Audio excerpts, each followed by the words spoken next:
ముందుగా మేషరాశి ఫిబ్రవరి 1 నుంచి 28 వరకు మేషరాశి వారికి ఏ విధంగా ఉండబోతుందో ఇప్పుడు గురువుగారి మాటల ద్వారా తెలుసుకుందాం. ఇప్పుడు మేషరాశిని గురించి చెప్పుకుందాం. మేషరాశి వచ్చేటప్పటికల్లా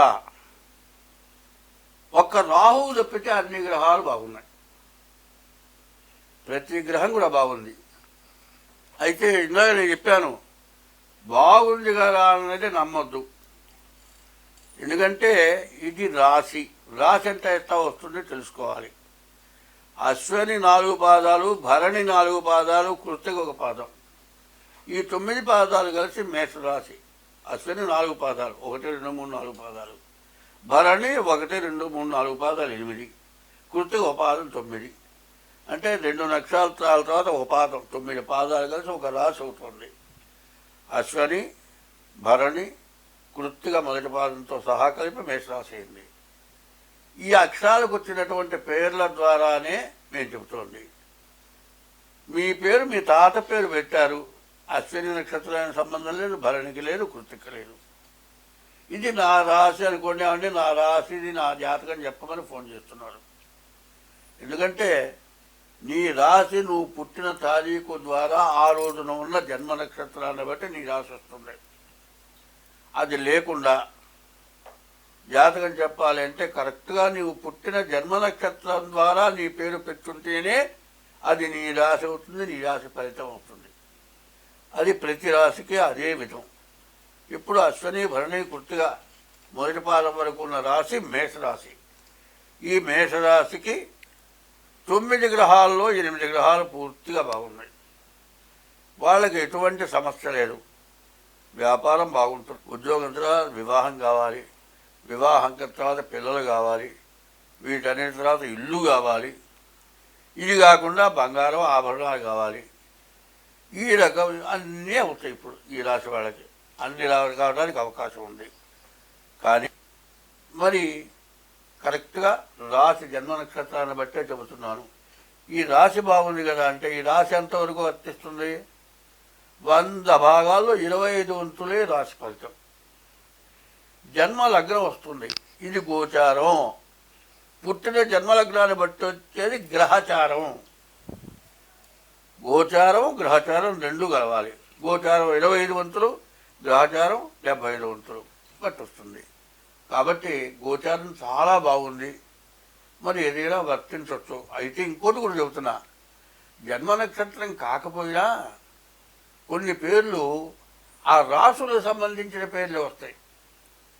ఆ రాసులకు సంబంధించిన పేరు పెడితే కూడా బుజ్జెను, బుల్లెను, చిట్టెను ఇట్లాంటి పేర్లు వస్తాయి. దాదాపు ఏంటంటే దీంట్లో కొన్ని కలిసే ఉన్నాయి, కొంత భాగం కలుస్తుంది. కాబట్టి పిలిచే పేర్లను బట్టైనా కొంతవరకు ఎంత 10 వంతులు 100 వంతులు కలుస్తుంది. అందువల్ల దాదాపు రాశి ఫలం బాగున్నదని చెప్పుకోవాలి. కాబట్టి మీరేం చేయాలి అంటే జన్మ లగ్నం, డేట్ ఆఫ్ బర్త్ చూపించుకోండి. ప్రస్తుతానికి ముందు డేట్ ఆఫ్ బర్త్ 30వ తారీఖు లోపల మీరు డేట్ ఆఫ్ బర్త్ చూపించుకొని ఏ గ్రహాలు బాగాలేవో వాటికి తగినటువంటి శాంతి, దానికి తగిన ఉపశమనం చేసుకోవాలి. మీ డేట్ ఆఫ్ బర్త్ ద్వారా మీ జాతకం చెబుతాం. దానికి ఏమి ఉపశమనం చేయాలో చేయిస్తాము. అన్ని విధాలా చేయగలుగుతాం. కాబట్టి ఈ రాశి వాళ్ళకి చెప్పాలంటే ఎదురు లేదు. మేషరాశి వారికి జీవితంలో కావాల్సినవన్నీ దొరుకుతాయి. ఎన్నాళ్ళ నుంచో వివాహం కాని వాళ్ళకి వివాహం అవుతుంది. బాగా చదువుకొని మరి ఏ బీటెక్కో, ఎంటెక్కో, డాక్టరో, ఇంజనీరో, కలెక్టరో అయిన వాడికి కూడా ఉద్యోగం లేకుండా ఇబ్బంది పడుతుంటాడు. వాడికి ఉద్యోగం వస్తుంది. కాదు విదేశాలు వాళ్ళు ఎన్నోసార్లు ప్రయత్నం చేస్తారు, రిజెక్ట్ అయి ఉంటుంది. వాళ్ళకి అది కూడా అవకాశం ఉంది రాశిని బట్టి.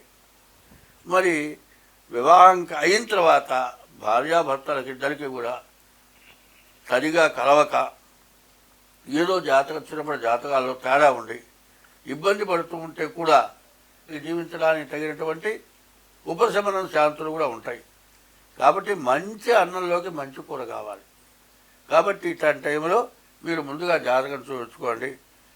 వివాహం, విద్య, వాహనం, ఉద్యోగం, సంతానం కావాల్సినవి ఇవే ప్రతి వాళ్ళకి. ఇవన్నీ కూడా మీకు దక్కడానికి చాలా మంచి సమయం మేషరాశి.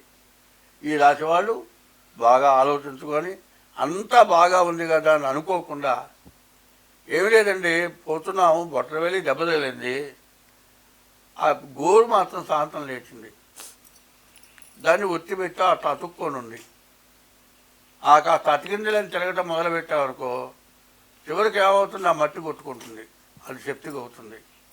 ఆ సెప్టిక్ అయిన తర్వాత అది కూడా ఆలోచన లేకుండా ఊరుకున్నాం అనుకో వేలు వరకు తీసేయాల్సి వస్తుంది. అప్పుడు కూడా మేలకుండా ఉన్న కాలు కూడా పోతుంది.